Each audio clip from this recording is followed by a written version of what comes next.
Hay lugares que acumulan una energía tan densa que se convierten en trampas mortales.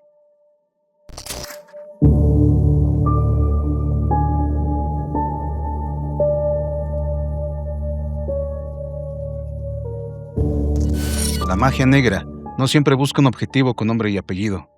A veces hay trabajos muy pesados que quedan enterrados, esperando en silencio. Esta es la crónica de un hombre común, un hombre fuerte y honesto, que dedicó su vida a cuidar a su hermana menor tras perder a sus padres, pero terminó pagando el precio de un secreto ajeno.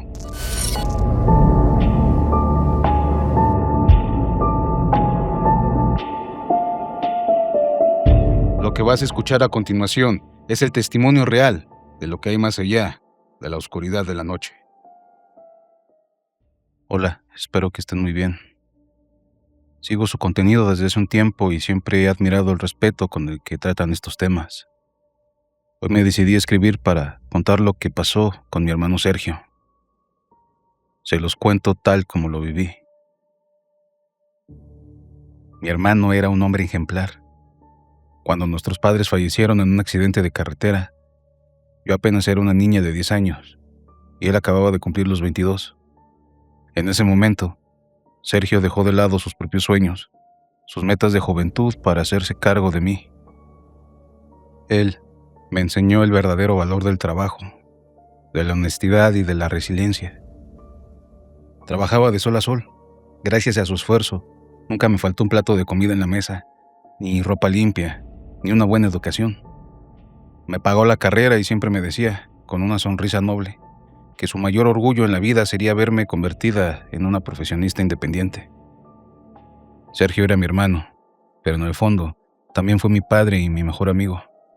Era un hombre fuerte, sano, de esos que rara vez se quejan por un dolor de cabeza. Por eso, lo que pasó después nos destrozó la vida de una manera lenta y dolorosa. Cuando yo estaba a la mitad de la universidad, Sergio ya se había consolidado en un empleo peculiar, pero muy bien pagado. Trabajaba cuidando y manteniendo residencias de lujo. En México, la gente con mucho dinero suele tener propiedades que casi nunca habita, casas de campo, mansiones en zonas exclusivas o fincas de descanso. Él nunca sabía con exactitud a qué se dedicaban los dueños. Los tratos se hacían siempre a través de intermediarios, abogados o administradores, que pagaban en efectivo o mediante transferencias puntuales. Mi hermano no preguntaba. Cuando trabajas para gente de ese nivel de opulencia, hacer demasiadas preguntas puede ser peligroso, y él lo sabía perfectamente. Su labor era simple. Realizaba visitas constantes a las casas vacías, arreglaba los jardines, corregía detalles de plomería o pintura, limpiaba el polvo acumulado y abría las ventanas para airear las habitaciones, evitando que la humedad arruinara los acabados. Durante años, todo marchó sobre ruedas, hasta que apareció una casa en Cuernavaca. Era una propiedad imponente, rodeada de bardas altísimas, con cercas electrificadas y cámaras de seguridad por todos lados. Los acabados eran rústicos, pero extremadamente caros. Cantera negra, maderas preciosas y un jardín enorme con una piscina que parecía de hotel. Sergio cobraba el triple por esa casa que por cualquier otra.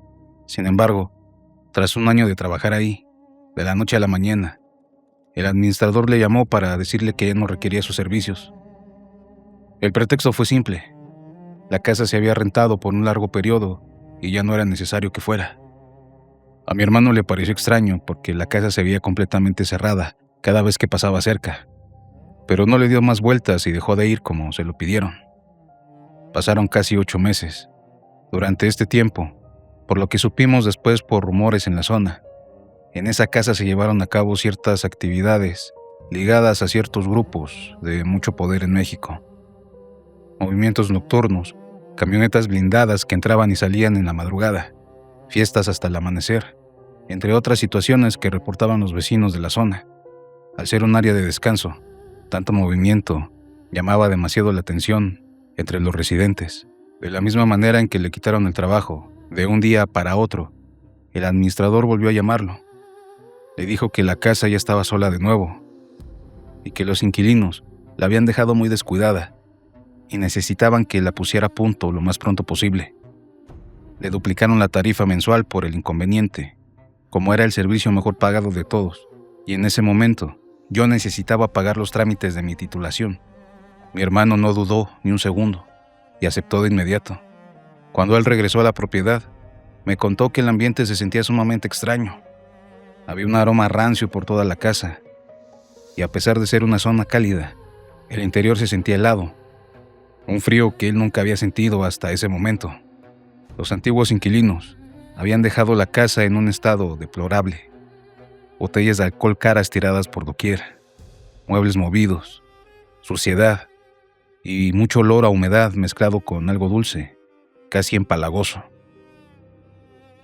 Al tercer día de estar limpiando, Sergio bajó al sótano, un área subterránea que se utilizaba como cava de vinos.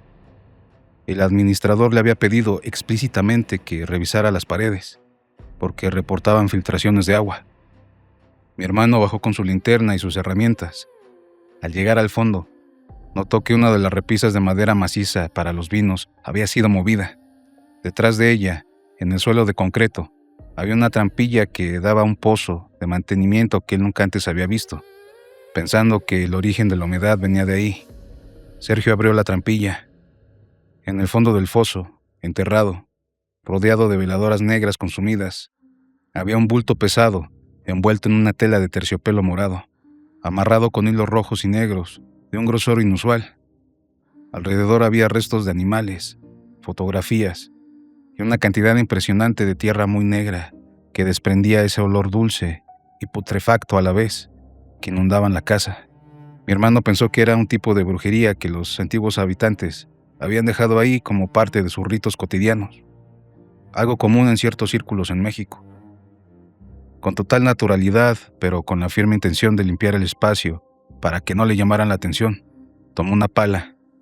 Sin saberlo, cometió el peor error de su vida. Al intentar sacar el bulto con la pala, la tela se rasgó. Me confesó meses después que, en el momento exacto en que la pala cortó los hilos y la tela se abrió, dejó ver lo que parecía ser una osamenta pequeña, mezclada con prendas íntimas y cabello humano. Mientras intentaba sacar aquel bulto de aquel espacio, su linterna se apretó contra sus piernas y la apagó sin quererlo. En ese instante de oscuridad absoluta, él sintió un peso tremendo entre sus hombros, como si alguien se le hubiera colgado por la espalda. Sintió esa sensación de vacío en el estómago por el susto. Encendió su linterna lo más rápido que pudo. Él estaba solo en aquel lugar, rodeado solo por botellas de vino vacías. Mi hermano me confesó que se sintió asustado como nunca, por primera vez en toda su vida. Se apresuró para terminar de sacar todo lo antes posible. Metió todo aquello en bolsas negras, lo roció con cloro y lo tiró a la basura comunal afuera de la propiedad. Sin quererlo, al romper ese bulto y limpiar el lugar sin ningún tipo de protección o conocimiento, había deshecho un trabajo pesado de brujería, un trabajo de alta magia negra, diseñado para dañar o proteger a alguien. Y la entidad, el muerto que se había cargado y atado en ese trabajo para cumplir una función, al verse liberado de sus ataduras y sin rumbo fijo, se pegó al primer cuerpo vivo que encontró disponible. Se pegó a mi hermano. Los cambios empezaron esa misma semana. Mi hermano comenzó a perder mucho color. Una piel bronceada por el sol, ahora se notaba muy pálida. Me decía que se sentía muy sofocado, como si cada movimiento que realizaba lo estuviera haciendo con el doble de su peso. Incluso amarrarse las agujetas lo sofocaba al instante. Pasaron los días, y la piel de Sergio empezó a tornarse de un color grisáceo, cenizo. Sus ojos, siempre brillantes, llenos de vida, se volvieron opacos, rodeados de unas ojeras profundas y moradas que parecían golpes. Empezó a perder peso de manera alarmante. Toda la comida le parecía insípida. Decía que todo lo que probaba le recordaba el olor de esa tierra húmeda. Lo peor era en las noches. Nuestra casa, que siempre había sido un lugar pacífico, se transformó. Mi hermano ya no podía dormir. Me decía que en cuanto cerraba los ojos, sentía una respiración helada pegada a su oreja y que el peso en sus hombros se volvía tan insoportable que ya empezaba a sentir dolor incluso en sus costillas y abdomen. Yo misma, desde mi habitación, empecé a escuchar pasos en el pasillo de alguien que camina con dificultad. Cuando salí a revisar para ver si Sergio se había levantado por algo, siempre lo encontraba recostado en su cama y profundamente dormido. Y había a mi hermano con los mejores médicos que pudimos pagar. Le hicieron análisis de sangre, radiografías, tomografías, perfiles hepáticos, de todo. Los resultados siempre eran los mismos. Técnicamente, estaba perfectamente sano.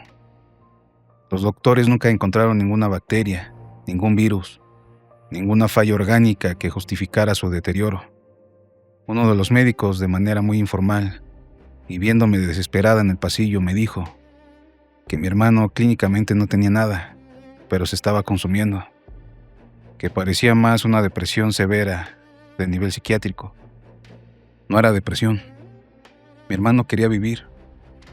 Él lloraba de frustración al ver que poco a poco fue perdiendo la fuerza hasta para levantar una pala, que sus manos ahora temblaban como las de un anciano de 90 años. Sin saberlo, el muerto se estaba alimentando de su energía vital, secándolo por dentro como un parásito invisible.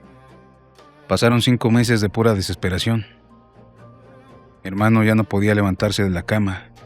Sus músculos se habían atrofiado y su mirada estaba perdida. Una vecina de la infancia, al verlo en ese estado, se acercó a mí y me dijo con mucha seriedad que mi hermano no lo iba a curar ningún doctor. Me recomendó llevarlo al sur del país para una limpia. Desesperada y sin más opciones, me lo llevé esa misma noche. Lo acomodé en el asiento trasero del coche con almohadas. Nos fuimos hacia una comunidad en la región de la Sierra Sur de Oaxaca, donde nos habían recomendado a una curandera anciana, una mujer que manejaba la medicina tradicional y las limpias de despojo. El viaje fue muy pesado. Sergio deliraba, una voz ronca y pastosa que exigía que detuviera el auto, que ellos no querían ir hacia allá. Luego se quedaba dormido, balbuceando cosas que ya no comprendía. Cuando por fin llegamos a la humilde casa de la curandera, una señora llamada doña Clotilde, ni siquiera nos dejó hablar. En cuanto vio a mi hermano bajar del auto, sostenido por mí y mi vecina que nos acompañaba, la señora se santiguó y dijo que mi hermano traía la muerte pegada a la espalda, pero que no era de él. Se la cobraron por meterse donde no debía. Doña Clotilde preparó un cuarto con hierbas, copal y velas. Nos pidió que saliéramos. Lo que pasó dentro de esa habitación durante 3 horas es algo que todavía me eriza la piel. Se escuchaban gritos inhumanos, lamentos que parecían salir de muchas personas, hombres, mujeres, niños. Pero dentro solo estaba la curandera y Sergio, el sonido de ramas azotándose contra las paredes. Hubo un momento en que se escuchó un golpe muy fuerte, como si un cuerpo pesado cayera al piso, seguido de un silencio absoluto. Cuando la anciana nos dejó entrar, el ambiente del cuarto era irrespirable, lleno de humo negro y denso por el copal. Sergio estaba tendido en un petate, sudando a chorros, pero por primera vez en meses, su rostro no reflejaba dolor. Su color cenizo había desaparecido un poco, regresando a un tono más humano. Doña Clotilde se limpiaba las manos con alcohol y nos miró con una profunda tristeza. Nos dijo con una voz cansada que logró despegar a ese muerto que se le montó. Ese espíritu estaba hambriento y sediento de venganza por el trabajo en el que lo tenían preso, y que mi hermano lo soltó sin saber, que ya no tenía esa carga encima, pero llegamos muy tarde. La curandera nos explicó que el daño metafísico ya había traspasado el cuerpo físico. El espíritu se había alimentado tanto de la médula y de la fuerza vital de mi hermano, que los hilos que sostenían su vida biológica estaban prácticamente rotos. Lo habían liberado de ese tormento espiritual, pero el cuerpo ya estaba desgastado. Entonces regresamos a casa. Los pronósticos de la anciana se cumplieron al pie de la letra. Sergio vivió sus últimos 6 meses de vida en paz absoluta. Yo ya no escuchaba pasos en la noche. Mi hermano pudo volver a comer sus platillos favoritos. Sonreía, Platicábamos en la sala de la casa recordando nuestra infancia, y me dio sus últimos consejos para cuando él ya no estuviera. Pasó sus últimos meses tranquilo y sin dolor, redimiendo el tiempo perdido en la agonía.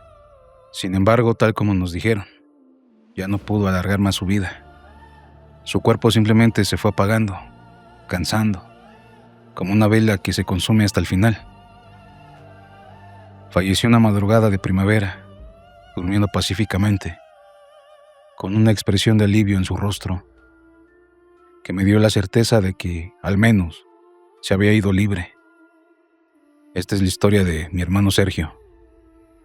A veces la gente piensa que la brujería solo afecta a quienes lo buscan o a quienes tienen enemigos, pero la realidad es que la maldad y los trabajos enterrados son como minas. Se quedan ahí, ocultas, esperando a que un alma inocente y trabajadora tenga la mala fortuna de pisarlas. Te mando un fuerte abrazo y gracias por leer mi correo.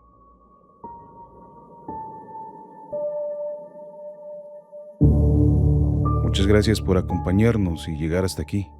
Recuerda suscribirte, compártenos y déjanos un like para poder seguir creciendo con este proyecto. Si tienes una historia o evidencia que desees compartir, contáctanos por el correo o a través del Instagram que dejo en la descripción. Nos encuentras en todas las plataformas como Infranocturno. Así también puedes seguirme en Instagram como Rojo Edición o Facebook como Alejandro Rojo. Hasta el siguiente.